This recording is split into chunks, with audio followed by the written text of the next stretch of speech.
profundo y cierto. Hay que seguirle despacio porque en este Meshork hay sabiduría y experiencia. Leamos más la Biblia y veremos claro cuál sea la voluntad de Dios, buena, agradable y perfecta. Lo importante que sigue es si queremos hacerla o si ponemos nuestras prioridades primero. Y gracias. En cada palabra pronunciada por el pastor Miguel Núñez, se esconde una verdad que ilumina los caminos más oscuros. Sus enseñanzas no solo están llenas de conocimiento, sino que invitan a una profunda reflexión sobre nuestras vidas y el propósito que Dios nos ha otorgado. En un mundo donde el caos parece prevalecer, es en la palabra de Dios donde encontramos claridad, y en la voz de sus siervos, como el pastor Núñez, descubrimos la guía que tanto anhelamos. Un fiel seguidor comenta, muy profundo y cierto. Hay que seguirle despacio porque en este mensaje hay sabiduría y experiencia. Leamos más la Biblia y veremos claro cuál sea la voluntad de Dios, buena, agradable y perfecta. En cada enseñanza, se nos reta a poner nuestras prioridades en orden, a vivir para la gloria de Dios y a recordar que nuestras decisiones, grandes o pequeñas, tienen una dimensión espiritual. Prepárate para un viaje que no solo te educará, sino que transformará tu vida. Que ella quiere jugar con él y el papá no estaba en eso, le estaba cansado, quería ver televisión, quería relajarse y entonces toma una hoja en blanco, le da un lapicero y le dice, mira hija, vete a jugar por ahí, raya algo, dibuja algo y cuando tú termines tú vienes y entonces hablamos. Y a los 10 minutos la niña estaba de regreso. Papi, no, yo quiero jugar contigo, yo no quiero hacer eso, estoy aburrida de eso. Y el papá, que quería realmente continuar viendo su televisión, mira hacia los lados y de repente ve un periódico que tiene un mapa del mundo y él toma esa hoja, la rompe en varios pedazos, múltiples pedazos, la pone en un recipiente y le dice, mira, ve por ahí con este tape, pégalo, ármalo y cuando tú lo tengas armado tú regresas. Y el padre se sentó frente a la televisión y pensó, yo tengo 2 horas para ver televisión. Como lo dijo 15 minutos, la niña estaba de regreso con el mapa armado. Y el papá estaba como sorprendido y le dice, ¿cómo? Pero ya terminaste. Le dice, sí, míralo papi, está armado. Y la niña entonces el papá le pregunta a la niña, ¿pero cómo tú lo hiciste tan rápido? Y él le dice, bueno, mira, detrás de la figura del mapa, o detrás del dibujo del mapa, había la figura de un hombre. Cuando tú armas al hombre, el mundo queda armado. Yo creo que es una buena ilustración de qué pasa en la vida real. Nosotros tenemos demasiado tiempo tratando de armar el mundo exterior del hombre, pensando que su mundo interior quedaría armado. Y es todo lo opuesto. Yo tengo que armar el mundo interior del hombre si yo quiero ver su mundo de afuera en su lugar. Y de eso yo quiero hablar en el día de hoy. Y esto es un tema que aplica a líderes y no líderes. Igual que el tema anterior, que en gran manera yo creo que se aplicaba a líderes y no líderes. Pero escucha lo que el autor de Efesios dice, capítulo 5, versículos 15 al 17. Por tanto, tened cuidado cómo andáis, no como insensatos, sino como sabios, aprovechando bien el tiempo, porque los días son malos.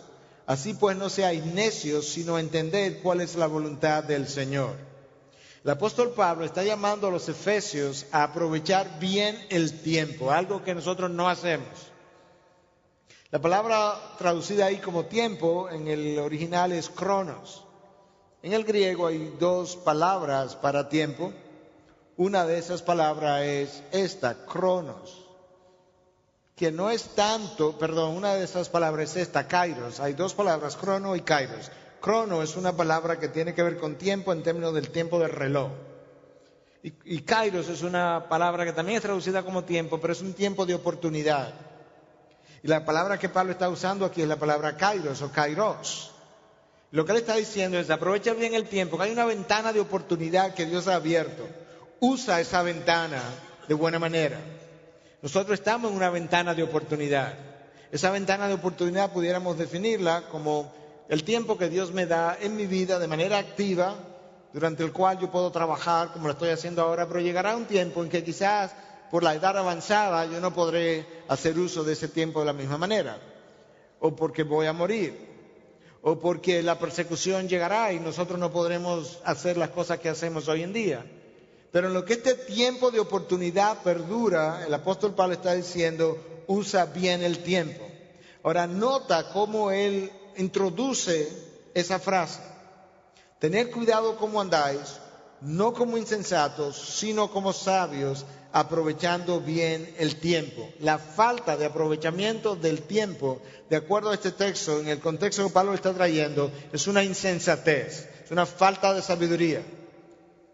Y una de las cosas que sabemos del tiempo es que el tiempo no es recuperable. El tiempo que se fue, se fue. Lo que yo no hice ayer que debía haber hecho, se fue. Ya yo no tengo el día de ayer otra vez. Yo no puedo sentarme a esperar que el día de ayer regrese una vez más. Y esa es una razón suficiente para nosotros a saber aprovechar bien el tiempo. De ese uso del tiempo yo quiero hablar, porque la manera como yo uso el tiempo tiene mucho que ver con la forma en que mi mundo interior va quedando armado. Esto es un ejercicio que alguien hizo en una ocasión, creo que es en el libro El hombre frente al espejo, que si usted no lo ha leído yo se lo recomiendo a todos los hombres que lo lean. Yo creo que es un gran libro para ayudarnos a ver en el espejo. Creo que es Patrick Morley en ese libro que hace este ejercicio. Una semana tiene 168 horas. Usted hace la matemática. Si usted trabaja 10 horas al día, de lunes a viernes, es una jornada larga de trabajo. Si usted duerme 7 horas, que dicho sea de paso, médicamente hablando, 7 horas son suficientes para mantener su sistema inmunológico funcionando más o menos bien.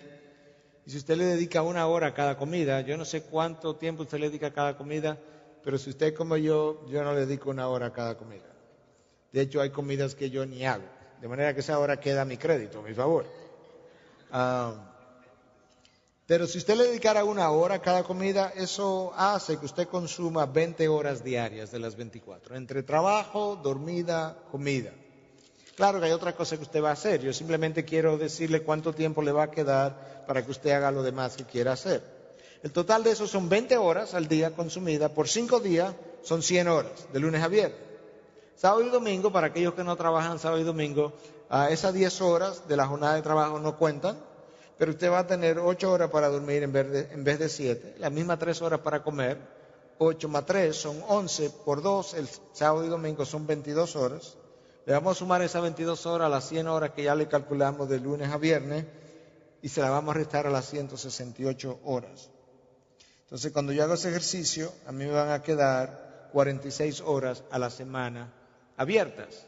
Cuando yo la multiplico por 52 semanas, eso me da 2.392 horas. Cuando la divido por 24, me da 99.66 días, 100 días al año. ¿Qué usted dice? En esos 100 días que le sobraron, ¿qué hizo? Cuando usted analiza el problema no es tiempo, es prioridades, el orden de mis prioridades, que lleva a un desperdicio de mi tiempo. Normalmente las prioridades lucen más o menos así. En la práctica, el hombre está primero, el trabajo está después, mis relaciones con mis hijos, mi familia está en tercer lugar, y Dios solamente aparece en primer lugar en los papeles, en las encuestas que se hacen. Pero la realidad es que en la práctica Dios no está en el primer lugar, y lo sabemos. Entonces eso genera problemas.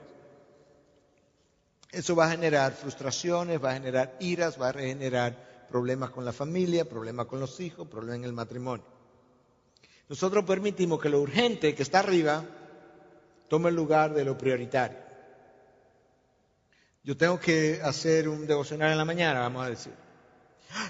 Ya son las 7. Rápido. Levántate, cámbiate. Rápido, tenemos que irnos para el trabajo. Eso es lo urgente. El devocional yo lo hago después. Lo prioritario se quedó. Si nosotros organizáramos nuestras prioridades de esta manera, Dios, yo, el hombre, a veces a alguna gente le sorprende que el hombre esté en segundo lugar, pero así fue que Dios lo organizó. Amarás al Señor tu Dios con todo tu corazón, con toda tu alma y toda tu mente, y a tu prójimo como a ti mismo. La relación que yo guarde conmigo mismo, si es sana o no sana, determina todo lo demás. De manera que Dios, el hombre, mis relaciones tu prójimo como a ti mismo, mi trabajo y todo lo demás. De manera que lo prioritario debe estar arriba, lo importante en segundo lugar y lo urgente en último lugar. Si nosotros hiciéramos eso, nosotros tuviéramos una vida o un mundo interior mejor organizado y por tanto una vida exterior mucho mejor congruencia con las prioridades de Dios y no como la vemos continuamente. Decíamos que permitimos que lo urgente tome el lugar de lo prioritario y resulta que como consecuencia mi mundo exterior y mi mundo interior quedan completamente desbalanceados. Cuando hablamos de mundo interior y mundo exterior, ¿a qué nos estamos refiriendo? Bueno, ahí tú tienes en pantalla una idea de algunas cosas, eso no lo representa todo, pero mi mundo interior tiene que ver con mi carácter, tiene que ver con mis valores, tiene que ver con mi compromiso con Dios, en esencia lo que yo soy. Y mi mundo exterior con todo lo demás. Mi reputación, la reputación es lo que el mundo piensa que yo soy, eso es exterior. Mi carácter es lo que yo verdaderamente soy, eso es mi mundo interior. Mi mundo exterior tiene que ver con mi trabajo, tiene que ver con el ministerio, lo que yo hago como pastor, mis compromisos sociales, tiene que ver con la apariencia. Nosotros pasamos una gran cantidad de tiempo cultivando el mundo exterior. Rápidamente, sin que represente ninguna acusación hacia nadie, mucha gente que no tiene tiempo para escudriñar la palabra va al salón toda la semana. Y para eso nos falta tiempo. Muchos hombres lavan sus carros y lo enceran casi semanalmente y para eso nos falta tiempo. O van a jugar golf, o van a jugar tenis, o para eso nos falta tiempo. Para lo que siempre falta tiempo es para lo prioritario. Y una vez más, entonces sonamos la campana o el sistema de alerta para decir, el problema no es el tiempo, el problema es el orden de mis prioridades. Y yo lo puedo ilustrar con un ejemplo personal. Mi hobby es la lectura. A mí me encanta leer. Yo siempre encuentro tiempo para leer, todo el tiempo. Yo no hago ejercicio, debiera, pero no lo hago. No me gusta. Mi excusa número 1 y número 2 y número 3 es que no tengo tiempo. Pero no tengo tiempo porque el ejercicio a mí no me gusta, no me atrae. Pero la lectura, desde toda mi vida, ha sido mi hobby. Nunca me falta tiempo para leer. Con lo cual yo vuelvo a probar que mis prioridades son organizadas de acuerdo a lo que yo deseo hacer o no deseo.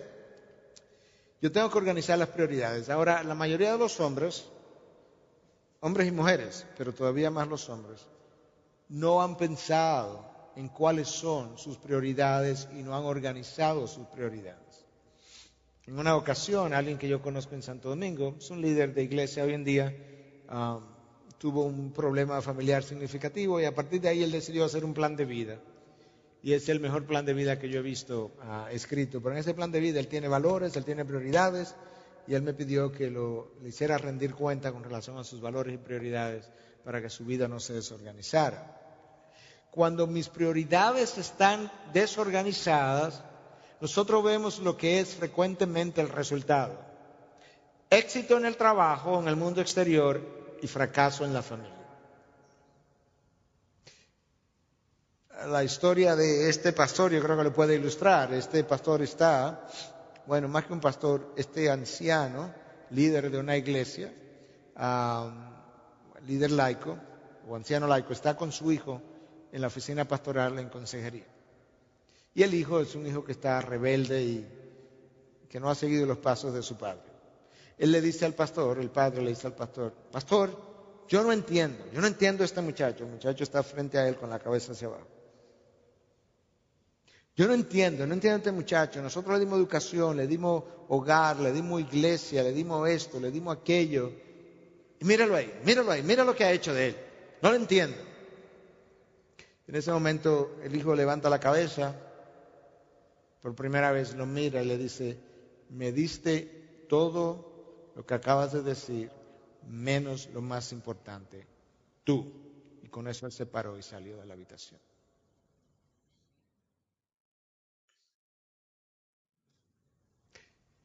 El segundo mandamiento de la ley de Dios, amarás a a tu Dios con todo tu corazón y a tu prójimo, a ese prójimo comienza en mi hogar, con mis hijos, con mi esposa. Mi esposa y yo no tenemos, quise mencionarle un poquito de esto al principio y lo olvidé, mi esposa y yo no tenemos hijos como tales, biológicos. Hoy en día tenemos 2 sobrinitos que estamos criando, una de 12 años y uno de 7 años. Y eso en un sentido me ha creado un problema, y el problema es que no me gusta salir tanto ya, porque reconozco que mi ausencia al salir hoy en día no es lo mismo que cuando ellos no estaban en el hogar. Y cuando salgo, si hay algo que me pesa, más que cualquier otra cosa, quizás hasta más que mi ausencia de mi esposa, que ya es adulta, que está crecida, que está en el Señor, es la ausencia de ellos o mi ausencia para ellos. De manera que le pido oración por este tiempo que estoy fuera y por otros tiempos. El mes que viene tengo que ir a Chile por unos 12 días, pero he hecho un compromiso ya, que aunque esto pasó este año donde tuve que salir abril, mayo, junio y largo tiempo, no puedo seguir haciendo eso por una razón, porque tengo prójimos ahora en mi hogar que antes no tenía y que necesitan de mi tiempo. Y cuando ellos llegaron estaban de una manera y hoy están de otra manera por el tiempo que hemos decidido dedicarle y aún así creo que no le estoy dando todo el tiempo que ellos necesitan. Pero yo creo que es un buen momento para recordar, nosotros tenemos una prioridad que comienza en el hogar. Y aún mi esposa ya crecida en el ministerio necesita de mi tiempo. Y de hecho ayer o anteayer me envió un mail diciéndome algo acerca de eso. No era con esas palabras, pero yo entendí que tenía algo que ver con eso. De manera que le escribí y le pedí perdón incluso por eso que ella mencionaba. Pero eso nos recuerda a nosotros la necesidad de mantener las prioridades en orden y que después que tú la organizas, necesitas seguirla organizando porque se te desorganizan otra vez. Y lo que ocurre muchas veces en nuestras vidas es esto que está aquí en pantalla. Algunos de ustedes probablemente lo han oído porque recientemente volvió a ocurrir en Florida, lo que ha sido llamado the sinkhole syndrome o el síndrome del hoyo. Es un área de la superficie donde todo está bien, hay casas construidas encima y de repente colapsa. Y usualmente eso colapsa en tiempos de sequía porque el agua, la humedad en el subsuelo mantiene el terreno expandido, pero cuando hay mucho tiempo de sequía, entonces el terreno comienza a contraerse y se contrae tanto que en un momento dado puede colapsar y hacer este tipo de hoyos que usted está viendo ahí, llevarse 1 o 2 o 3 o una cuadra entera en ocasiones. Se ha ido en uno de esos fenómenos. En ocasiones, entonces, las familias lucen muy bien en la superficie y de repente la familia colapsa y la gente dice, pero si lucían tan bien. Ahora que estamos en el ministerio del pastor MacArthur, alguien me contó de un estudiante de seminario que estaba estudiando 4 años para ser pastor, estudia, se graduó con un índice de 4, índice perfecto, y el día que él se graduó y recibió su título, la esposa no fue a la graduación, lo esperó en la casa, con todos sus libros arriba de la cama o de la mesa, y le dijo, te puedes quedar con ellos, yo me voy, y se fue. Ese individuo sufrió un sinkhole, un hoyo en su matrimonio. La mayoría de los hombres no tienen las prioridades definidas y cuando las definimos no vivimos congruentemente con la definición que le hemos dado. Yo voy a usar un principio de economía para ilustrar algo. El principio de economía es el que es y lo otro es una aplicación que obviamente como es una aplicación de economía a una vida familiar no tiene una ilustración perfecta, pero nos ayuda a visualizar algo y esa es la razón por la que lo voy a usar. El principio Pareto en economía dice que el 20% de los productos de una empresa te da el 80% de tus beneficios. En otras palabras, si tú tienes una empresa que produce 10 productos, hay 2 que te dan el 80% de tus ganancias y beneficios. De esa misma manera uno pudiera decir que En la vida pastoral hay una serie de actividades que nosotros hacemos. Hay 2, si son 10, hay 2 que nos producen la mayor parte de la satisfacción. Eso es una forma de ilustrar. Estas son otras maneras de ilustrar. Producción, el 20% de los productos traerá el 80% de la ganancia. Ese es el principio económico. Lo otro son aplicaciones ilustrativas nada más. En una lectura, el 20% del libro contiene el 80% del contenido. Probablemente se está cerca de eso. El trabajo, el 20% del trabajo nos produce el 80% de la satisfacción. Mensajes, lo que estoy haciendo ahora, el 20% de la presentación producirá el 80% del impacto. Eso es deprimente. Donaciones, el 20% de la persona dará el 80% del dinero. Liderazgo, el 20% de las personas tomará el 80% de las decisiones. Y en un picnic, el 20% de la gente se come el 80% de la comida. Ok. Principio Pareto, eso es lo que está en pantalla. 20% de los productos, el 80% de las ganancias. Ahora yo voy a aplicar eso a la familia. Ahí está. Si en ese 20% del tope yo tengo mi trabajo, actividades sociales y todo lo demás que corresponde a mi mundo exterior, ese 20% allá arriba me va a originar el 80% de mis problemas. Con los hijos, en el matrimonio, etcétera, etcétera. Ahora, si yo invierto eso y en el 20% del tope yo pongo a Dios en mi familia y las cosas prioritarias que Dios valora, yo voy a tener el 80% de mis problemas resueltos. Y como nosotros tenemos muchos problemas, sabemos frecuentemente qué es lo que ha estado ahí arriba. Ahí arriba ha estado el trabajo, relaciones sociales, actividades sociales, deportes y todo lo demás. Eso genera entonces, cuando mis prioridades no están en orden, conflictos éticos, personales, de pareja, con los hijos, problemas espirituales, estrés, problemas económicos, problemas de salud. La mayoría de los cristianos, esto también se ha estudiado, tienen problemas financieros, tarjetas de crédito llenas, múltiples deudas. Eso no es el producto de esa organización de prioridades, ese es el resultado de esta organización de prioridades. Diversión está en el tope, en el 20% del tope, y te das cuenta entonces cómo nuestro mundo exterior está tan desorganizado. Hubo una época, no sé si todavía está, pero cuando viví en Estados Unidos, que los bancos tenían a los pastores en la lista de personas de alto riesgo para préstamos. El número 1 eran pastores. Wow, así mismo. Una vez más, hay un mundo exterior desorganizado como fruto de un mundo interior desorganizado. Nosotros tenemos que organizar ese mundo interior a toda costa, a todo precio. A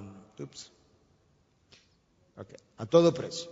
Entonces yo quiero reflexionar un poquito acerca de la necesidad de organizar ese mundo interior, porque de lo contrario nosotros vamos a sufrir consecuencias. Yo puedo elegir la diversión como una prioridad en mi vida. Lo que yo no puedo hacer es elegir las consecuencias que Dios me va a imponer. Recuerde que nosotros podemos elegir nuestro pecado, pero Dios elige las consecuencias. Y frecuentemente cuando yo transgredo la línea, resulta que yo termino pagando un precio más alto del que yo quería pagar.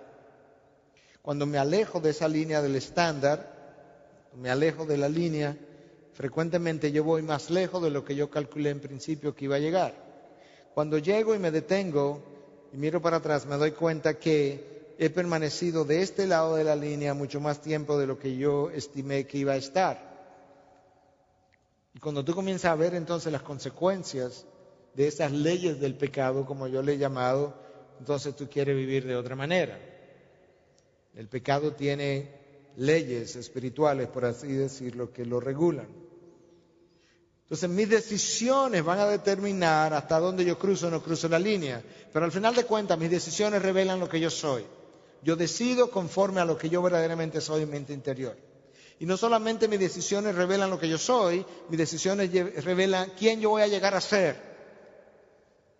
Si yo tengo una buena decisión y soy un estudiante disciplinado, estoy determinando quién voy a llegar a ser. Probablemente un profesional disciplinado y probablemente exitoso incluso. Si yo dejo los estudios, una decisión, yo estoy determinando quién yo voy a llegar a ser. Probablemente una persona de no mucho avance, de no mucho éxito y no muy disciplinado. Mis decisiones revelan lo que yo soy y determinan también lo que yo voy a llegar a ser. Malas decisiones terminan desperdiciando el tiempo. Y la mejor manera de usted hacer una buena decisión es nunca haciendo una mala decisión. Cada vez que usted no hace una mala decisión, ha tomado una buena decisión. Parece sencillo, pero es una realidad importante que yo lo debo tomar en cuenta. Ahora, cuando Cristo definió la vida, ¿cómo la definió? En términos de valores para yo vivir. Bien sencilla, bien simple. Ya yo lo he ido mencionando. Y le dijo, amarás al Señor tu Dios con todo tu corazón, con toda tu alma, con toda tu mente. Este es el grande y el primer mandamiento. Y el segundo es semejante a este, amarás a tu prójimo como a ti mismo. De estos dos mandamientos dependen toda la ley y los profetas. Cristo tomó el primer y el segundo mandamiento como dos portalibros y le dijo, ok, yo te voy a situar tu vida entera y te voy a dar dos portalibros. ¿Tú quieres las prioridades de tu vida? Tú ama a Dios y ama al prójimo como a ti mismo. Ahí está contenido toda la revelación de Dios. ¿Por qué yo menciono eso? Porque Cristo definió la vida para mí, me contuvo la vida, me puso portalibros en términos de relaciones y no de tareas. Nosotros hemos aprendido a amar las tareas y a usar las personas para que nos ayuden a llenar las tareas. Cristo nos dice, tú tienes que amar las personas y tú usas las tareas para ministrarle a las personas. Muy diferente. Tú amas a las personas y usas las tareas para su beneficio. Nosotros hemos aprendido a amar las tareas y a usar las personas para nuestro beneficio. Y sabes que esos dos mandamientos, el de amar a Dios y amar al prójimo, salen a relucir a lo largo de la revelación de Dios de diferentes maneras. Cuando tú lees los 10 mandamientos, eso es exactamente como están organizados. Los primeros 4 tienen que ver con Dios, los próximos 6 tienen que ver con el prójimo. Cuando tú lees las bienaventuranzas, si las lees en Mateo, que son 8, tú tienes las primeras 4 tienen que ver con Dios, las próximas 4 tienen que ver conmigo y con el prójimo. Dios organizó la vida de esa manera. Si yo pongo a Dios y el prójimo en el tope, en el 20% tope del principio Pareto que estábamos hablando, lo más probable es que yo tenga el 80% de mis problemas resueltos. Y ahora entonces, comenzando a hablar acerca de la organización de mi tiempo, de mis prioridades, y habiendo hablado de la necesidad de yo cuidar de mis relaciones, comencemos a hablar de un par de esas relaciones, no largo tiempo, pero a manera de pinceladas. La primera vez que Dios me ayudó a entender, verdaderamente a entender y a sentir, que la unión mía con mi esposa está supuesta a representar la unión santa de Cristo con su iglesia, yo lloré y me deprimí por varias semanas. Y no estaba viviendo inmoralmente ni indisciplinadamente, pero yo no sé qué fue lo que Dios hizo, pero Él me abrió los ojos del entendimiento de una manera monumental para enseñarme, ¿sabes qué? Tu matrimonio tiene la función prioritaria de reflejar la unión santa, sagrada de mi hijo con la iglesia. ¡Wow! Yo me vi en pecado de tantas formas diferentes, no inmorales como nosotros la pensamos, no de pleitos con mi esposa, pero de otras maneras que yo sabía no representaban la forma sagrada como Cristo se ha unido a su iglesia. Y eso cambió mi perspectiva para siempre. Si usted lee inglés, yo le recomiendo que pueda leer Matrimonio Sagrado. De hecho, yo creo que fue ya traducido, de Gary Thomas, Sacred Marriage. Es el mejor libro que yo he leído acerca del matrimonio, en términos del concepto. La mayoría de los libros de matrimonio son libros de how to, cómo hacer esto, cómo hacer aquello. Este libro no tiene una sola cosa de how to. Este libro le va a ayudar a entender el concepto de cómo Dios ve el matrimonio, y de ahí el título Matrimonio Sagrado. Entonces, pensando en mi esposa, pensando en relaciones, organizando mi mundo interior, ahora voy a pensar en mis hijos. Usted no tiene todo el tiempo para invertir en sus hijos.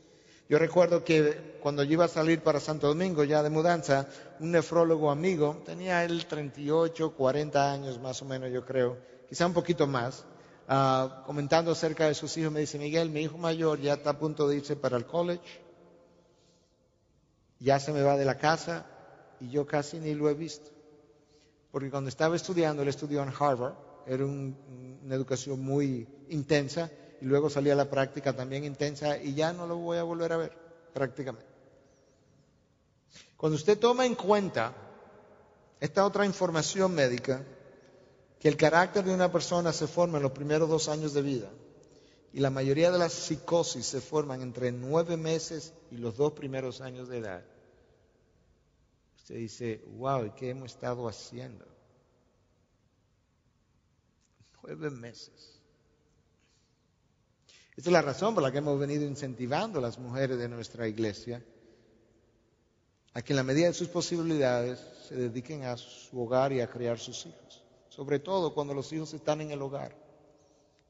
A los 6 meses, a los 9 meses, a los 10 meses, el sentido de seguridad de ese niño es su madre, no una nani, no una niñera. Y nosotros decimos: pero vivimos en una sociedad tan convulsionada, hay tantos problemas emocionales y tantos problemas psicológicos. Claro, porque los padres no están presentes muchas veces. Entonces es el mundo interior del hombre que está generando problemas en el mundo exterior del hombre. Y aunque estas cosas quizás no sean nuevas, quizás algunas informaciones me llegan y me hacen un clic de otra manera que me ayuden a mí a cambiar el rumbo por la que iba. Hay una relación directa entre mi número de horas de trabajo, la calidad de vida familiar y el futuro de los hijos. Quizás esto no sea en el 100% de los casos, pero hay una relación directa entre la calidad de vida familiar, el futuro de mis hijos y mis horas de trabajo. El exceso de trabajo, el trabajolismo, está produciendo hoy en día hijos espiritualmente y emocionalmente huérfanos. La gente habla de calidad de tiempo, pero no hay calidad sin cantidad. Esa es la realidad. Yo tuve la bendición de que cuando fui el más pequeño de 7, cuando mis hermanos mayores estaban creciendo, mi padre viajó mucho, porque él era uno de los inspectores de las escuelas de educación del país, y él no tuvo tanto tiempo para pasar con ellos. Pero cuando yo tenía 7 años, mi padre se retiró. Ya él tenía 32 años trabajando para la Secretaría de Educación y se retiró a otra provincia en Santo Domingo, en Santiago, con una vida más tranquila. Y mi padre pasó largo tiempo conmigo. 5:30 de la mañana yo estaba despierto leyendo con mi padre. Mi padre mi padre no me traía un libro para que yo leyera, él salía a comprar el libro conmigo. Íbamos a la librería y él me enseñaba varios libros, me explicaba de qué trataban y luego escogía uno, me explicaba por qué lo estaba escogiendo y me regalaba ese libro. Yo estaba muy orgulloso de que mi padre hubiese hecho eso conmigo. Pero necesitamos cantidad de tiempo si queremos calidad. Si usted toma 2 muebles y usted sabe que lo hicieron en un día y el otro en 30 días, usted sabe cuál de los dos es mejor mueble. Calidad siempre requiere cantidad. Entonces ahí está, yo podría decir, pudiéramos hacer seminarios enteros acerca de la relación con los hijos, acerca de la relación con la esposa, pero no tenemos ese tiempo. Yo simplemente estoy usando bullets para decir: esto es un área que hay que prestarle atención, esto es un área que hay que prestarle atención, y mencionando algunas causas para justificar el por qué estoy diciendo eso. Entonces ahí está lo que es el lugar de mi familia. Yo quiero decir algo con relación al lugar de mi iglesia, porque muchas veces la gente tiene una percepción equivocada de lo que la iglesia se supone que puede hacer.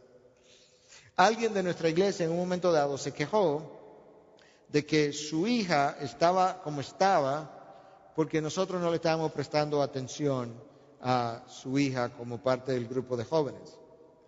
Y yo me senté con ella y he aprendido a comenzar siempre de esta manera: fulano, fulana, en lo que a nosotros pueda tener que ver con nosotros, yo quiero pedirte perdón. Yo no sé cuál es ese %, pero el que sea, pero yo sí quiero decirte que la semana tiene 168 horas y nosotros tenemos a tu hija por 2 de las 166. Nosotros no podemos hacer en 2 horas lo que no pasa en la casa en 166 horas. Eso inmediatamente la calmó. La iglesia no puede hacer lo que no pasa en el hogar. La iglesia alimenta mi relación con Dios, pero si yo voy a la iglesia 2 horas, la mayor parte de mi alimentación no puede pasar en la iglesia. La iglesia debe ayudarme a criar mis hijos, pero no me los puede criar. El Señor no dice en Deuteronomio 6, y estas palabras que yo le mando a la iglesia, se las repetirá cuando se levante. No, porque la iglesia no está ahí cuando el niño se levanta. Cuando se acueste, cuando vaya por el camino, la iglesia ni siquiera puede llevar a cabo el mandato, o sea, aún si lo quisiera. No, es para el padre y la madre. Estas palabras que yo te mando hoy estarán sobre, y se las repetirás ¿cuándo? Entonces la iglesia tiene un rol de ayuda, de muleta, nada más. La iglesia no puede ser la columna vertebral de la crianza de los hijos. La iglesia me ayuda a desarrollar límites, como estamos hablando en esta conferencia. Me ayuda a mantener prioridades, porque me ayuda a definirlas. Pero el tiempo que yo paso en la iglesia es diminuto comparado con el tiempo que pasamos en el hogar, y eso es donde la mayor parte del entrenamiento, de la disciplina, del desarrollo, de los hijos, de los niños, de mi matrimonio tiene que tener lugar. La iglesia no es la responsable primaria de lo que pasa en el hogar, es secundaria. Y si hay algo que nosotros hemos visto es que las personas que no toman responsabilidad primaria por sus problemas nunca sanan. Hay 2 tipos de personas en general en consejería: las que toman responsabilidad primaria por sus problemas y las que no. Las que no toman responsabilidad primaria por sus problemas pasan la vida culpando a otros y pasan la vida enfermos. Aquellos que toman responsabilidad primaria por sus problemas, entonces terminan sanando. Entonces ahora rápidamente, de nuevo, por falta de tiempo, yo simplemente quería, en la organización de mi mundo interior, que yo entienda que yo necesito tomar responsabilidad primaria por mis problemas, que yo entienda que la iglesia no me los puede resolver, y que yo entienda que la iglesia es simplemente una ayuda a lo que es la crianza de mis hijos, el desarrollo de mi matrimonio y demás. No puede hacer más que eso. Otra de las cosas que aparecía ahí en la ilustración del principio Pareto es mi trabajo. Si yo no entiendo la función del trabajo, yo probablemente disfuncione en el trabajo y el trabajo me va a crear problemas también. Yo creo que hay pocos cristianos, para hablar de nosotros mismos, que entienden la función del trabajo.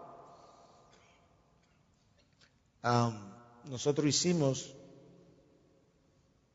un programa de televisión, una serie que se llama Tu trabajo le importa a Dios. Y el pastor Pepe tiene un curso en el Instituto de Integridad y Sabiduría, que es precisamente, ¿cuál es el título? La función, la visión bíblica del trabajo. 14 secciones, 1 hora y 15, para entender cuál es la función del trabajo. Los reformadores lo entendieron. Nosotros no lo entendemos. Hoy en día, la función primaria del trabajo en el día de hoy es el de vengar un salario y como instrumento de gratificación. Y nosotros lo vemos cuando alguien viene a consejería y te dice: pastor, tengo 2 ofertas de trabajo y no sé cuál escoger. Ok, dime acerca del trabajo. Bueno, en este trabajo me van a pagar mucho más y inmediatamente me trae a colación el salario y los beneficios. Y lo próximo que decimos es: ¿podemos hablar del trabajo sin hablar del salario y los beneficios? Porque eso es completamente secundario. Ya sea que coma o beba o elija un trabajo, hacerlo para la gloria de Dios. El texto no dice, ya sea que coma o beba, hacerlo para la gloria de Dios, excepto a la hora de decidir por un trabajo. En cuyo caso te fijas en el salario y los beneficios. No. La función primaria del trabajo, eso es todo un curso, ¿verdad? En el instituto, pero rápidamente es una oportunidad para representar y glorificar a Dios fuera de mi familia y de mi iglesia. Es una oportunidad, es un privilegio de poder glorificar a Dios de otra manera, en otro lugar. Y en la medida en que yo hago eso, el trabajo me llena de propósito y de significado. El trabajo no es el fruto del pecado de Adán y Eva. A Adán se le dio función de trabajo antes de pecar. La gente muchas veces entiende como que el trabajo fue algo que surgió como resultado de la caída del hombre. No. Y de hecho, en el reino de los cielos, yo no sé qué vamos a hacer, pero yo me veo trabajando. Yo no me veo el resto de la eternidad. Aleluya. No, hermanos. Cristo dijo, mi Padre hasta ahora trabajo y yo también trabajo. Entonces, cuando yo no veo el trabajo como un instrumento de glorificar a Dios, yo voy a crear problemas en el trabajo y el trabajo va a crear problemas en mi vida. Y va a desorganizar mi mundo exterior, porque yo no entendí el trabajo. De manera secundaria es una fuente de producción, es una fuente de sustento, pero esa no es la forma primaria, esa no es la razón primaria del trabajo. Entonces ahora yo necesito colocar en el orden de mis prioridades el trabajo de tal manera que no desorganice mi mundo. Si este trabajo me va a quitar tiempo con Dios, o yo venía sirviendo a la iglesia y el nuevo trabajo me va a quitar tiempo para yo servirle a Dios a través de la iglesia, quizás entonces ese no es el trabajo que yo deba escoger, aun si me van a pagar más y tenga mejores beneficios. ¿Te das cuenta cómo estas cosas sumamente prácticas nos ayudan a la organización de ese mundo que venimos hablando? De nuevo, esto es todo un curso, pero yo simplemente quería decir que el trabajo es un problema de desorganización de mi mundo cuando yo no entiendo su función primaria y cuando yo no lo veo de esa manera porque va a interferir con mi vida. Entonces, ¿cómo yo determino lo importante? Porque estoy hablando de organizar mi mundo y voy a tener que tomar decisiones, quizás mañana, quizás la próxima semana. Lo primero que tengo que hacer es una revisión, un inventario, cómo está mi relación con Dios, mi relación con mi esposa, mi relación con mis hijos y con todos los demás. Yo tengo que hacer eso. Tengo que hacer admisión de culpa, de falta, pedir perdón, donde eso sea requerido. Cuando leí el libro de Sacred Marriage, el que le mencioné, y vi mi matrimonio de esa manera, yo me senté con mi esposa, le pedí perdón. Por cosas que quizá en ocasiones ella misma estaba pensando, no sé por qué me pide perdón por eso, pero Dios me hipersensibilizó a la santidad del matrimonio a través de la visión que me dio. Yo tengo que definir cuál es el propósito de mi vida. El propósito de mi vida, hermano, no es ser pastor. El propósito de mi vida no es tener la iglesia IBI. Esos son instrumentos para llenar el propósito de mi vida. La palabra de Dios dice que cuando David llenó el propósito de su vida en su generación, David durmió. Eso está en el libro de los Hechos. Entonces, nosotros fuimos creados con un propósito. Cuando ese propósito sea llenado, Dios me llamará a su presencia. Y no me va a llamar hasta que antes de que mi propósito haya sido cumplido. Yo necesito entender el propósito de mi vida. El propósito de mi vida, en cierta manera, lo es todo. Es lo que le da, es el combustible de mi vida. Es lo que me mantiene moviendo en una dirección X. Cuando mi propósito de vida está bien definido, mi vida es mucho más efectiva. Una buena ilustración de eso es, si yo miro aquí alrededor y yo veo todas estas luces que yo estoy viendo, todas, no importa de qué tipo sean, están compuestas de fotones. Pero resulta que de repente alguien trae un rayo láser que es capaz de atravesar una superficie y ese rayo láser también está compuesto de fotones. Y la pregunta que tenemos que hacernos es, ¿cuál es la diferencia entre estos fotones y aquellos fotones? Porque estos dan luz y el rayo láser tiene poder. La única diferencia es que todos los fotones del rayo láser están dirigidos en una sola dirección.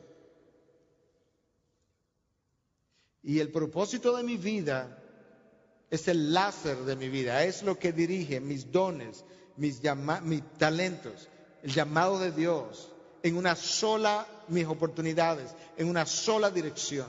Y eso le da poder a mi vida. No porque yo se lo doy, Dios se lo da. Donde Él toma todos los fotones de mi vida y lo dirige en una sola dirección. Yo necesito encontrar el propósito de mi vida. Y entonces necesito hacer un plan de vida que me permita llevarlo a cabo. En eso Dios va formando el carácter de Cristo. Yo tengo que preguntarme hasta dónde el carácter de Cristo se está formando en mí. Eso debe ser una preocupación prioritaria en la organización de mi mundo interior. Entonces ahora lo que estamos tratando de hacer en el tiempo, creo que nos quedan como 15 minutos, en el tiempo que nos queda, es ayudarle a decir, ok, yo tengo que tomar decisiones a partir de lo que he oído, cómo yo voy a tomar esas decisiones, cuáles decisiones debería tomar y de qué forma lo voy a hacer. Y vamos a usar algunos principios para eso.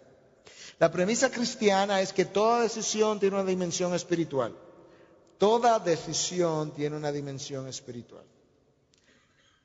Usted lo va a ver un poquito mejor la próxima vez, en la próxima slide quizás. Dios está interesado en todas las decisiones que yo tome. Si Cristo estuviera aquí y ante cualquier decisión yo le preguntara a Cristo, ¿qué tú piensas de esto o aquello? Yo no creo que en ningún caso Cristo me diría, a la verdad que no sé. Yo creo que en todo caso Cristo me diría, dado todo lo que yo sé de estas dos decisiones y el futuro de esas dos decisiones, esta es la que tú debes escoger. Ya la convirtió en una decisión espiritual. Porque Cristo tenía una opinión. Y esa es su voluntad. Si toda decisión tiene una dimensión espiritual, mi vida de oración es imprescindible para la toma de decisión. ¿Cierto? Por eso que Cristo se pasa una noche entera orando para elegir 12 apóstoles. Porque como toda decisión tiene una decisión espiritual, la oración es vital para la toma de decisión. Mira esta ilustración en pantalla.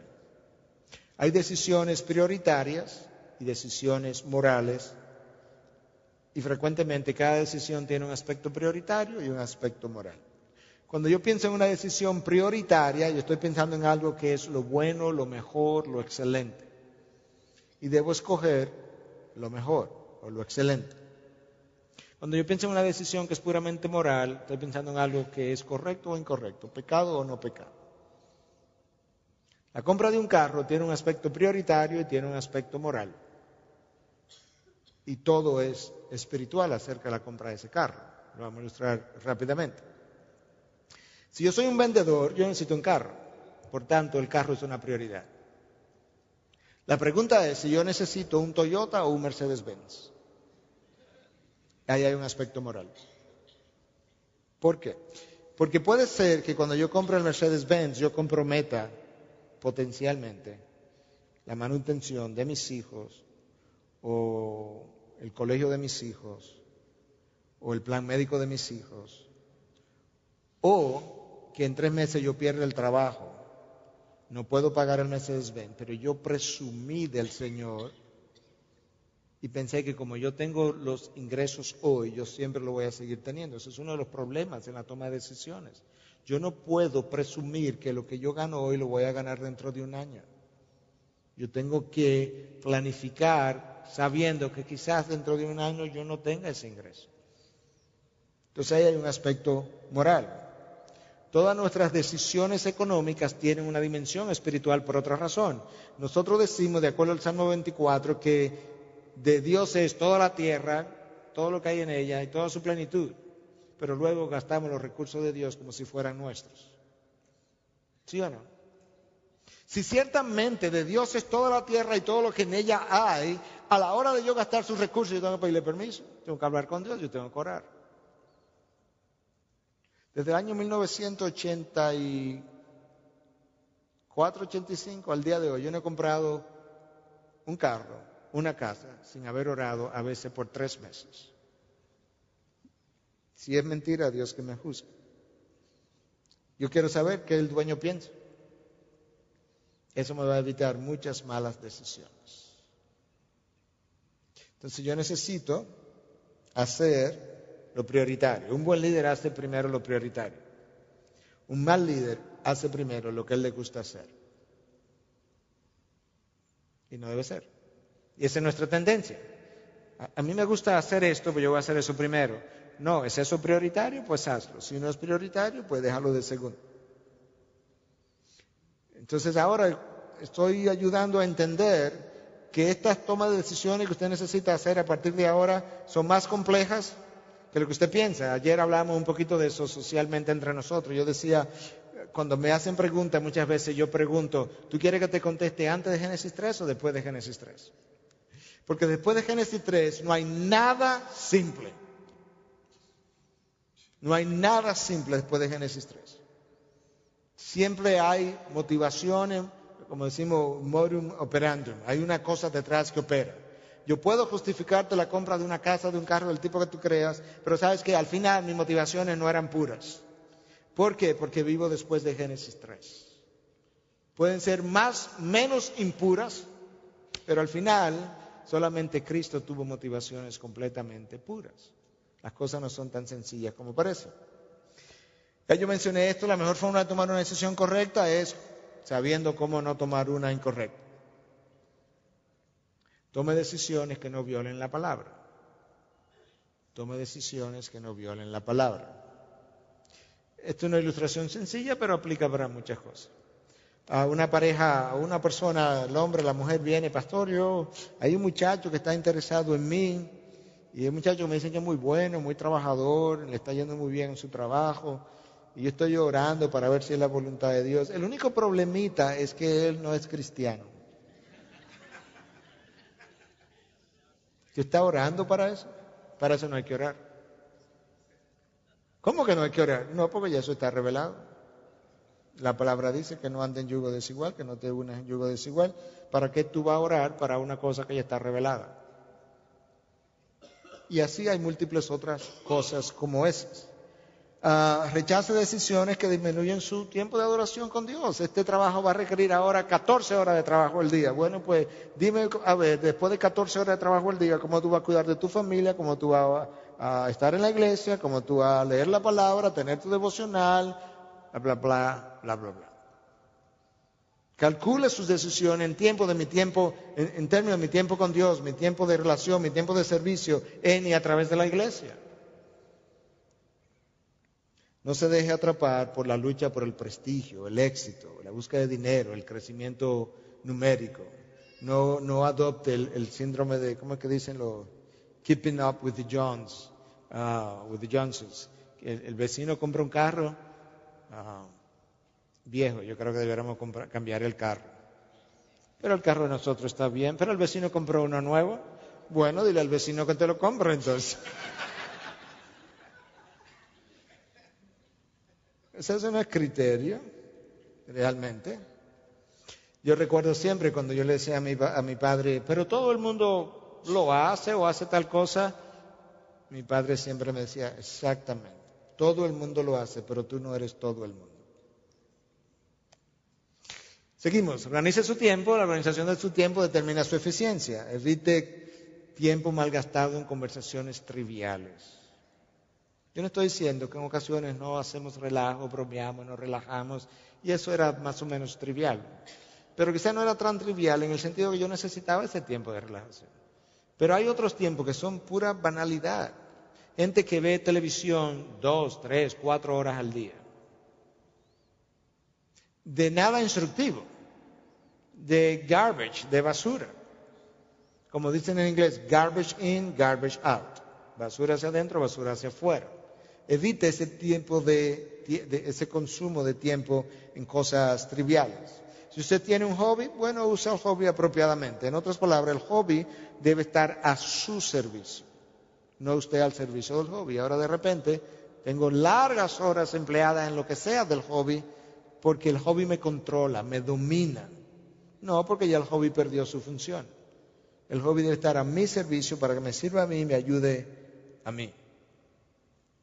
Bueno, en ocasiones decimos que yo tengo más cosas que hacer que la que puedo hacer. Bueno, eso solamente implica un par de cosas. O usted tiene más cosas en su plato de la que Dios le ha mandado a hacer. Yo creo que a mí me ha pasado eso a veces. Yo no creo que nosotros pudiéramos ir donde Dios con 30 cosas en el plato y decirle, Señor, tengo más cosas de las que yo puedo hacer. Yo solamente puedo hacer 25 y ahora tengo 30. Yo no creo que el Señor me diría, bueno, eso es tu problema. Él probablemente me diga, bueno, hay 5 que yo no te mandé a hacer. Y tú lo estás haciendo. Así que averigua cuáles son. Yo necesito hacer ese ejercicio. Quizá la solución sea renunciar a algo. Quizá la solución sea delegar algo. Pero ¿sabe cuál es la solución que nosotros hemos venido haciendo? Y nosotros mismos, yo mismo en ocasiones he incurrido en eso. que en vez de hacer eso, lo que tratamos de hacer es empaquetar más cosas en el mismo tiempo. Entonces, estamos en una reunión, y en la reunión tenemos la computadora abierta y el celular abierto. Y estamos mandando mensajes por WhatsApp, y al mismo tiempo viendo el email que está entrando, y al mismo tiempo, no, pero yo estoy escuchando. Nos hemos vuelto multitask. Pero tú sabes que eso no está contribuyendo a la organización y a la paz de mi interior, porque estoy ansioso, me entra esto, me entra aquello, estoy conversando, y al mismo tiempo tampoco le estoy mostrando el respeto a aquellos que están conversando conmigo cuando eso está pasando, porque no le estoy prestando la debida atención. O nos sentamos frente a la televisión y estamos viendo televisión, le decimos a la esposa, vamos a ver una película juntos, vamos a ver televisión juntos. Entonces la esposa se sienta, buscamos el periódico y prendemos la televisión. Entonces la esposa va hablando, y yo estoy leyendo el periódico y de vez en cuando veo la televisión también. ¿Qué fue lo que tú dijiste? Sí. Mire que los muchachos que esta mañana se portaron mal. Sí, hombre, esos muchachos tienen problemas.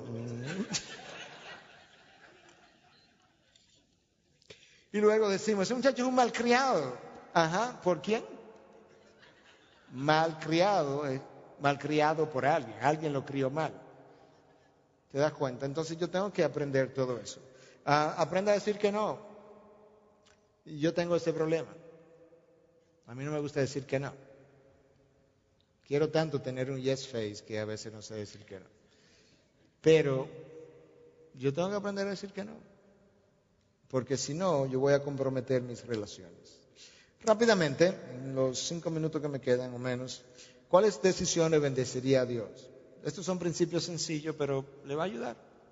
Número 1, decisiones que Dios inicia. Efesios 2:10. Somos hechura suya, creados en Cristo Jesús. Escucha, ¿para qué? Para hacer buenas obras. ¿Cuáles? Que Dios preparó de antemano para que anduviésemos en ellas. Muchas veces estamos andando en obra que Dios no ha preparado, ni me ha dicho que haga. Y una de las evidencias de que Dios no inició algo es que muchas veces lo que iniciamos no termina. Lo que Dios inicia, Dios termina. Todo el tiempo. Todo lo que se quedó a mitad de camino, Dios no inició. Lo que Dios inicia, Dios termina. Si vamos para la tierra prometida y tengo que enterrar a Moisés en la montaña y buscar a otro líder para que lo cruce, voy a buscar a otro líder, lo voy a enterrar, pero yo comencé, yo lo llevo a la tierra prometida. Nosotros dejamos las cosas a mitad porque nos desanimamos, Dios nunca se desanima. Porque nos faltaron recursos, Dios nunca le faltan recursos. Porque yo pensé que iba a hacer otra cosa, Dios nunca es sorprendido. Porque las cosas me salieron mal, a Dios nunca le salen mal las cosas. Lo que Dios inicia, Dios termina. Dios va a bendecir decisiones que Él inicia. Espere, ore, confirme y luego trate de iniciar cuando usted tenga cierto grado de certeza de que Dios le ha llamado a hacer eso. Dios bendecirá decisiones alineadas con su palabra. Escucha Josué 1:8. Este libro de la ley no se apartará de tu boca, sino que meditarás en él día y noche, para que cuides de hacer todo lo que está en él escrito. Escucha, porque entonces harás prosperar tu camino y tendrás éxito. El éxito, la manera de Dios, es toda una charla, de hecho. Y recuerdo un pastor que me pidió hacer algo de ese tipo. El éxito, la manera de Dios. Aquí está. No te desvíes ni para la derecha ni para la izquierda. Mantente en el camino. Dios te promete, tú vas a prosperar en tu camino y tendrás éxito cuando haga las cosas conforme a lo que mi palabra determina. Número 3, decisiones que procuren su propósito. Van a ser bendecidas por Dios. Filipenses 2:13. Dios es quien obra en vosotros, tanto el querer como el hacer, para su beneplácito, para su buena voluntad, dicen otras traducciones. Dios obra en mí poniendo el deseo y luego el potencial o la manera de poder hacerlo para Él ser glorificado, para su voluntad, para su beneplácito. Número 4, Dios bendecirá decisiones que dependan de su voluntad. Primera de Juan 5:14. Y esta es la confianza que tenemos delante de Él, que si pedimos cualquier cosa, cualquiera, conforme a su voluntad, Él nos oye. Esto no es un cheque en blanco, y si lo fuera, es un cheque en blanco que arriba dice la voluntad de Dios, y Dios lo firma, y luego te dice, ahí en el medio escribe lo que tú quieras, pero si es mi voluntad, yo te lo firmo de antemano. y lo vas a tener. Entonces, una de mis prioridades en la toma de decisiones es tratar de ver hasta donde yo pueda en oración, esperando, consultando la multitud de consejeros, si esto puede ser la voluntad de Dios, porque tengo mucho mejores garantías.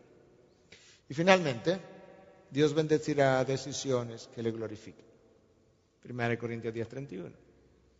Ya sea que coma o beba, o cualquier otra cosa. Yo creo que la frase clave ahí es, o cualquier otra cosa. Hacedlo todo para la gloria de Dios. Para ilustrarlo rápidamente y cerrar con eso. Si usted es un vendedor de carros, cuando usted tiene un cliente delante, su propósito no es vender el carro al mejor precio para su mayor comisión. Ese no es su propósito. Su propósito es que el vendedor de carro perciba en usted un vendedor distinto porque usted es cristiano y que en la transacción usted haya podido reflejar la gloria de Dios y Dios de manera secundaria le va a permitir disfrutar de una ganancia que Él luego va a bendecir en su vida porque usted le glorificó. Por eso que Pablo dice, de ahora en adelante, ya después de su conversión, yo no veo a ningún hombre según la carne. Sentarme como vendedor de carro, a vender carro como cualquier otro pagano, es ver a ese cliente según la carne. Y Pablo dice, no, yo no lo veo según la carne. Yo lo veo según el Espíritu.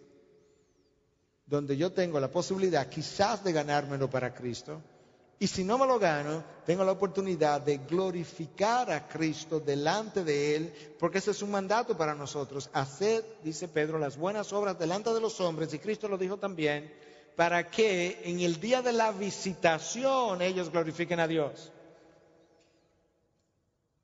Cada actividad, cada cosa, cada persona, yo no lo puedo ver según la carne, tengo que verlo según el Espíritu de Dios. Y eso hace que mis decisiones sean diferentes, eso hace que mis prioridades estén organizadas de manera diferente y eso me va a llevar a organizar mi tiempo también de manera diferente.